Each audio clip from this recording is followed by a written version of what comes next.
وإذ قال إبراهيم رب أرني كيف تحيي الموتى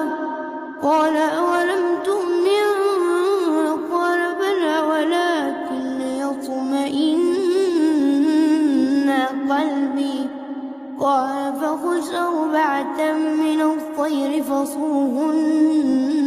إليك ثم اجعل على كل جبل منهن جزءا ثم ادعهن يأتينك سعيا واعلم أن الله عزيز حكيم.